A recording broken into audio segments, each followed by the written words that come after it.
দাতা হে খোদা পরওয়ার দিগার। একটু মারহাবা বলেন ভাইরা, একটু জোরে বলেন মারহাবা। জীবন দাতা রহম দাতা হে খোদা পরওয়ার দিগার, দূর করে দাও গো প্রভু, দূর করে দাও গো প্রভু জীবনের সকল দাগার। হে খোদা পরওয়ার দিগার, হে খোদা পরওয়ার দিগার। আমি পাপী বান্দা করছি গুনার পাহাড়। আমাদের গুনাহ নাই উল্লাপাড়াবাসীরা? একটু আওয়াজ করে বলেন তো, গুনাহ নাই?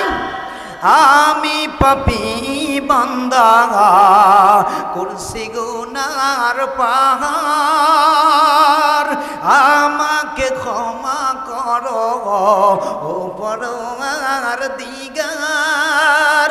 নাও গো কোলে তুলে আবার আবার, জীবন একদিন থাকবে না উল্লাপাড়াবাসীরা, জীবন একদিন থাকবে না, আসবে নেমে আধার। সবাই আমায় ভুলে যাবে, রাখবে কবর মাজার। একটু মারহাবা বলেন ভাইরা, একটু জোরে বলেন মারহাবা। ও জীবন একদিন থাকবে না, আসবে নেমে আধার। সবাই আমায় ভুলে যাবে, রাখবে কবর মাজার। ভোগ কোলে তুলে আবার আবার। ভাইরা আমার, বন্ধুগণ আমার, যুবকেরা তরুণেরা, রাজনীতি দলের ভাইরা যে যেখানে আছেন, আমার আল্লাহ তাআলা রব্বুল আলামিনের কালামুল্লাহ শরীফটা শোনা শুরু করে দেন। জানি না কোন সময় জানি মালাকুল মউত আজরাইলের পাকড়াটা চলে আসবে।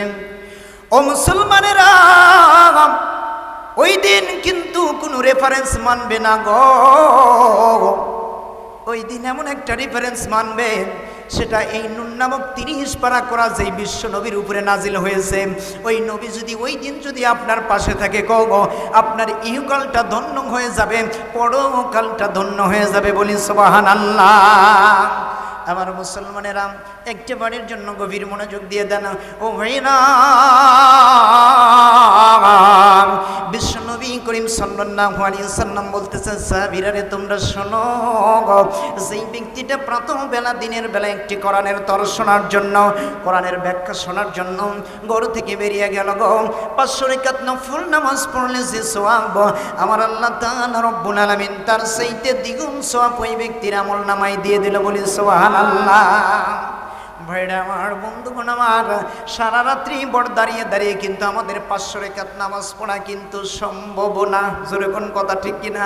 দিনের ভিতর 5 ওয়াক্ত নামাজ, এই 5 ওয়াক্ত নামাজেই কিন্তু আমরা ফার্স্ট ডিভিশনে কয়েকটা লিটার নিয়ে ফেল করি। সুতরাং ওই 500 রাকাত নামাজ, নফল নামাজ কিন্তু আমাদের দাঁড়িয়ে দাঁড়িয়ে পড়া সম্ভব না। কিন্তু এই যে কোরআনের মাহফিল, ওই যে রাসূল বললেন দিনের বেলা প্রাতঃবেলা একটি কোরআনের তরজ শোনার জন্য, কোরআনের ব্যাখ্যা শোনার জন্য, যেই ব্যক্তিটা ঘর থেকে বেরিয়ে গেল গো, 500 রাকাত নফল নামাজের লেখি আল্লাহ তাআলা 100% হিসেবে বান্দার আমল নামায় লিখে দিল। এটা দিনের বেলার কথা বলেছে ভাই। এই যে রাতের বেলা গো, আরামের ঘুমটাকে হারাম করে শীতকে উপস্থিত করে ও উল্লাপাড়াবাসীরা এই যে সুন্দর করে এসে বসে গেছেন, আপনারা বলেন তো দেখি, আমাদের আমল নামায় সওয়াব কম হবে না বেশি হবে? অবশ্যই বেশি হবে ভাইরা। কেমন করে বেশি হবে গো? বিশ্ব নবী করিম সাল্লাল্লাহু আলাইহি সাল্লাম বলতেছে, বুখারী শরীফের লাস্টের হাদিসের ভিতরে আল্লাহ তাআলা রব্বুল আলামিনের হাবিবুল্লাহ বলতেছেন, উম্মতেরা রে তোমরা শোনো না, ওই আসমান থেকে কিছু সংখ্যক ফেরেশতা গ্রামগঞ্জের ভিতর দিয়ে ঘোরাঘুরি করে, গ্রামগঞ্জের ভিতর দিয়ে ঘোরাঘুরি করে। ঘোরাঘুরি করতে করতে করতে করতে এমন সময় এরকম একটা মজলিস যখন দেখতে পাই, একজন ফেরেশতা আর একজন ফেরেশতার কাঁধের উপরে ভর করতে করতে করতে করতে আল্লাহ তাআলা রব্বুল আলামিনের বাড়ি আরশে আজিমে পৌঁছে যায়। বলি সুবহানাল্লাহ। এতই তারা আনন্দিত হয়ে যায় ভাই, আমার আল্লাহ তাআলা রে ডাক দিয়ে বলে ফেরেশতারা রে, এইমাত্র তোমরা পৃথিবীর জমিনে গেলা, পৃথিবীর জমিনে গেলা, ও আমার ফেরেশতারা, পৃথিবীর জমিন থেকে তোমরা এত আনন্দিত হলে কেন? বলো বলো বলো বলো। আল্লাহ যদিও জানে ফেরেশতাদের জবান থেকে শোনার জন্য আল্লাহ বলতেছে। এইবার ফেরেশতারা বলতেছে মালিক, দুনিয়ার জমিনে তোমার কিছু গোলামেরা আল্লাহ তোমার এই কোরআনটাকে শুনবার জন্য, কোরআনটারে বুঝবার জন্য, ও মালিক ঈশ্বরের নামাজ সমাপ্ত করে ঘুমের ঘরে তারা যায় নাই রে। মুহররমের এমন একটি মাসে সুন্দর করে জান্নাতের বাগানে বসে গেছে। আমার আল্লাহ তাআলা রব্বুল আলামিনের কাছে বলতেছে, আল্লাহ গো, এই জন্য আমরা ফেরেশতারা এতই পরিমাণ খুশি হয়ে গেছি। একটু সুবহানাল্লাহ জোরে বলা যাবে কি ভাই? ভাইরা আমার, বন্ধুগণ আমার, তাইলে চিন্তা করেন ভাই, যেই ফেরেশতারা আমাদেরকে নিয়ে গর্ব করতেছে, আল্লাহ পাক রব্বুল আলামিন তথাপিও জিজ্ঞাসা করতেছে, ফেরেশতারা রে, আমার এই বান্দারা যে কোরআন শুনবার জন্য সুন্দর করে জান্নাতের একটা মজলিসে বসে গেছে, ও ফেরেশতারা, আমার এই বান্দাদের গুনাহ আছে নাকি, আছে নাকি, আছে নাকি, গুনাহ আছে নাকি? এইবার এই যে কিনামান কাতিবিন ইয়ালামুনা মা তাফআলুন,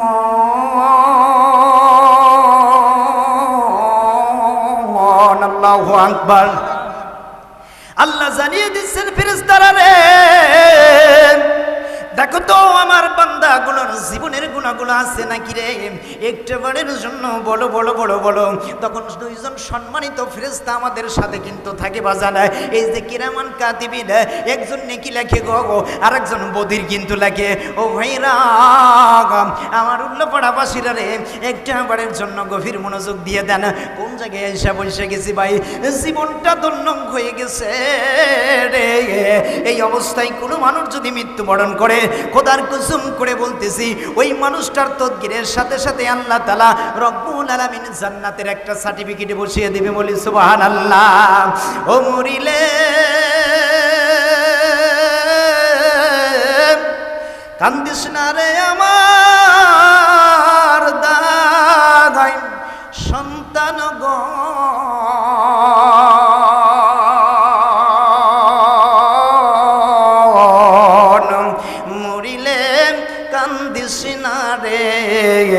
আমার দায়।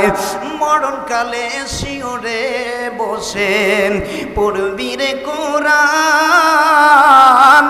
শেষ বিদায়টা দিবি আমায় সূরার রহমান রে, সন্তান গো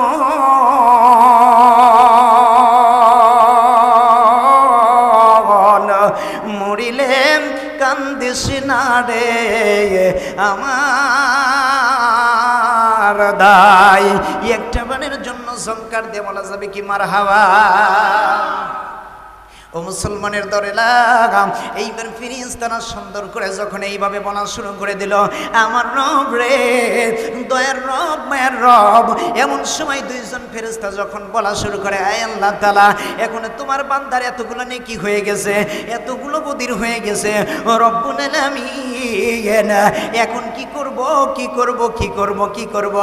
আমার আল্লাহ তাআলা বলে, ফেরেশতারা রে, যারা আমার কোরআন শুনবার জন্য এসে সুন্দর করে জান্নাতের বাগানে বসে গেল, ফেরেশতারা তাদের জন্য একটা সুন্দর পুরস্কার দিয়ে দাও, তাদের তামাম জিন্দেগির গুনাহগুলো মাফ করে দাও।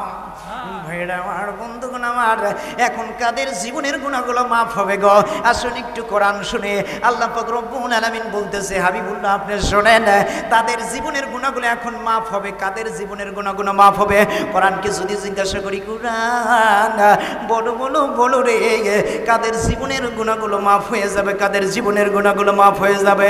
এই উল্লাপাড়াবাসীরা কোরআনের সঙ্গে সঙ্গে জবাব দিয়ে দিচ্ছে, ইন্নামাল মুমিনুনা আল্লাযীনা ইযা যুকিরাল্লাহু ওয়াজিলাত কুলুবুহুম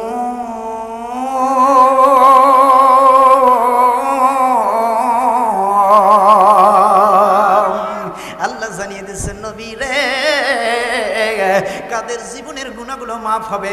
বন্ধুগণ আমার ভাইরা, এই আয়াতে কারিমের ভিতরে আমার আল্লাহ তাআলা রব্বুল আলামিন সুন্দর করে জানিয়ে দিচ্ছেন, হাবিবুল্লাহ পৃথিবীর জমিনে মানুষদের মাঝে যে মানুষেরা যে আপনার 5 তলা 10 তলা 50 তলা একটা ফাউন্ডেশন করে ঘর বানায়, একটা বিল্ডিং তৈরি করে রেগে, এইটা যখন ভূমিকম্প যখন হয়ে যায় সুন্দর করে কায়তো কিন্তু সেজদায় পড়ে যায়। জোরে কোন কথা ঠিক কিনা? ও মুসলমানেরা, আল্লাহ তাআলা বলতেছেন, হাবিবুল্লাহ রে, ইন্নামাল মুমিনুনা আল্লাযীনা ইযা যুকিরাল্লাহু ওয়াজিলাত কুলুবুহুম।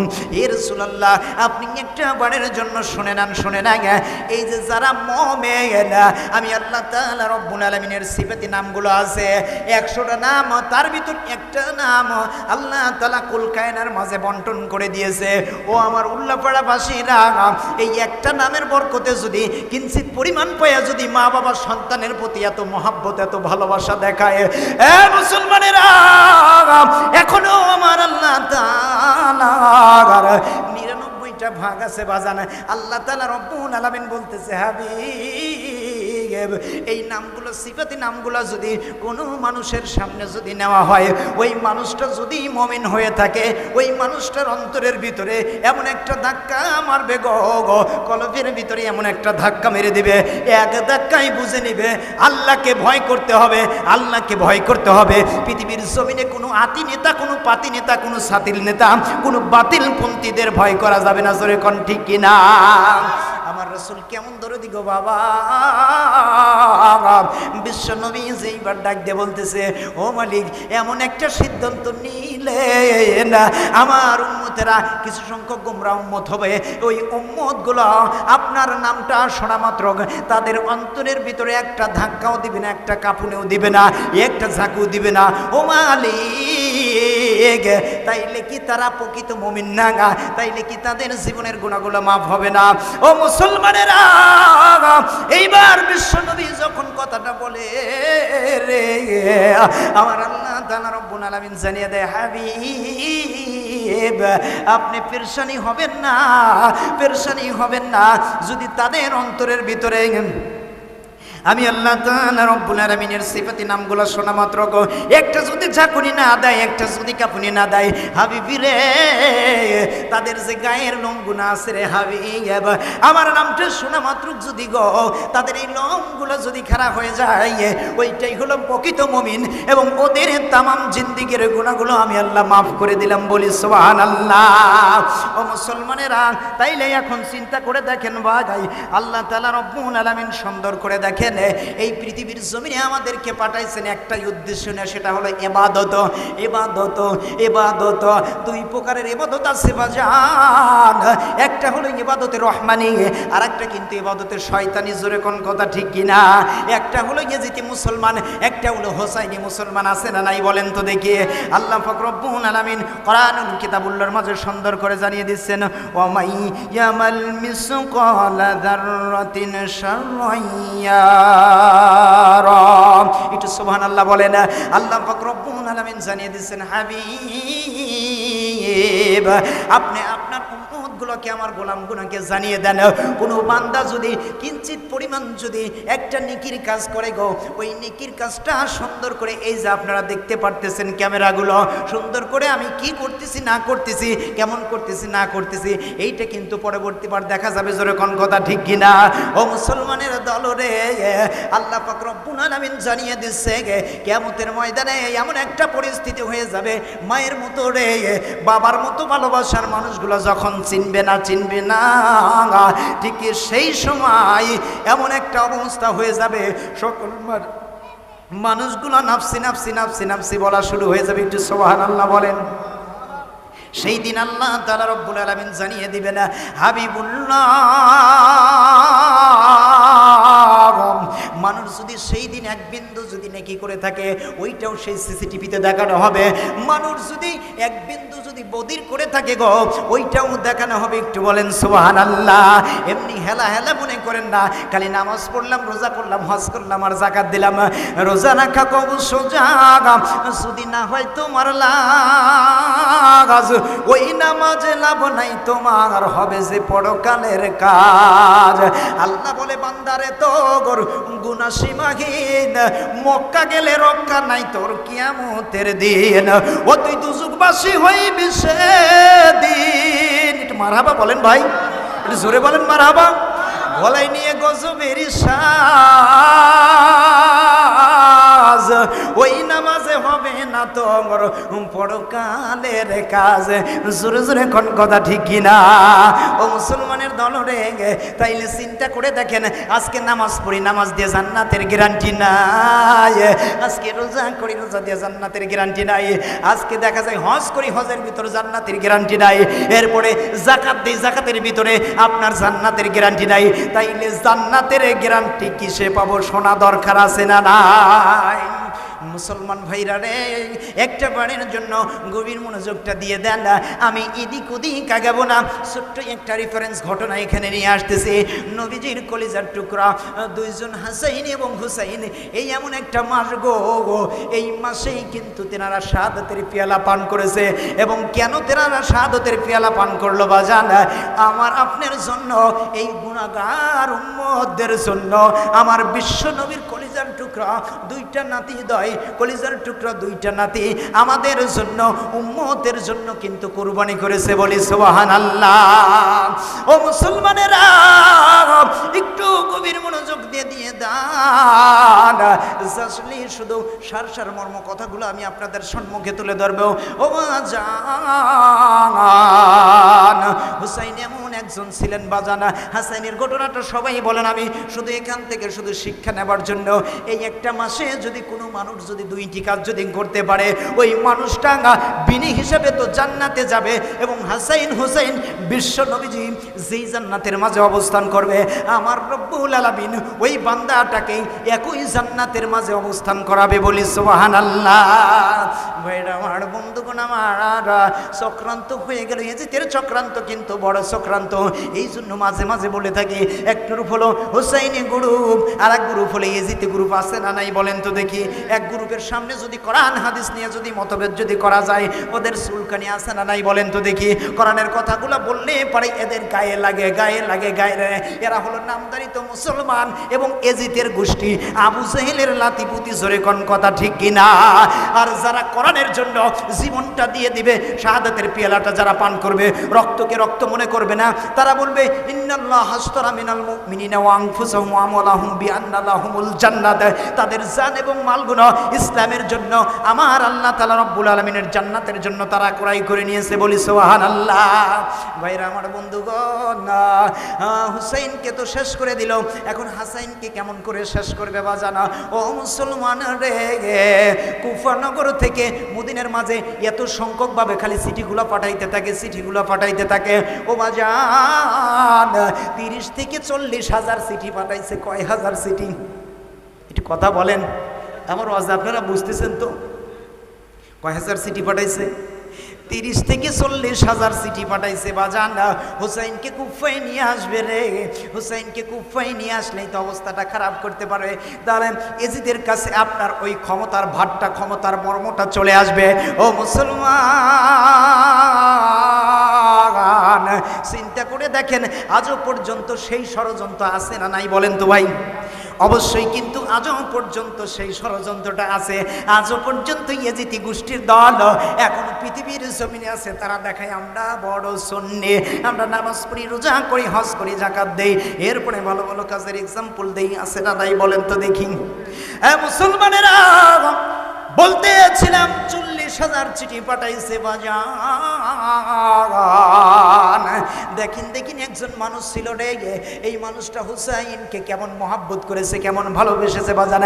আজকে এই মুহররম মাস থেকে যদি একটা বারের জন্য গো, তাদের প্রতি যদি, হুসাইন এবং হাসাইনের প্রতি যদি একটা বারের জন্য আমরা যদি ভালোবাসার যদি একটা বীজ যদি রোপণ করতে পারি, ও মুসলমান, কাল কিয়ামতের ময়দান যখন চলে আসবে, ভালোবাসার মানুষজন, ছেলে স্ত্রী, পরিবার পরিজন, মা বাবা যেদিন চিনবে না, ওই দিন শুধু এই রাত্রিটা দেখায় দিও, আয় আল্লাহ তাআলা, জীবনে নামাজ কবুল করো নাই, হজ কবুল করো নাই, যাকাত কবুল করো নাই, আল্লাহ ভালো কাজগুলো তুমি কবুল করো নাই, আল্লাহ ও রব্বুল আলামিন দিন তোমার কলিজার টুকরা, তোমার দেখা যাচ্ছে যে তোমার নবীর কলিজার টুকরা হাসাইন এবং হুসাইনের মহব্বতে যাইয়া মুহররম মাসে ইশারের জামাতটা শেষ করে আল্লাহ তাআলা তোমার একজন গোলামের আঙ্গিনায় বসে এই বিষয়ে একটু কথা শুনেছিলাম। আল্লাহ এই রাতটা যদি দেখিয়ে দিতে পারেন, খোদার কসম করে বলি, এই রাতের বদলতে কোরআনটাকে শপথ করে বলি, আমার আল্লাহ তাআলা আপনাদের জান্নাতের পেয়ালা পান করাবে।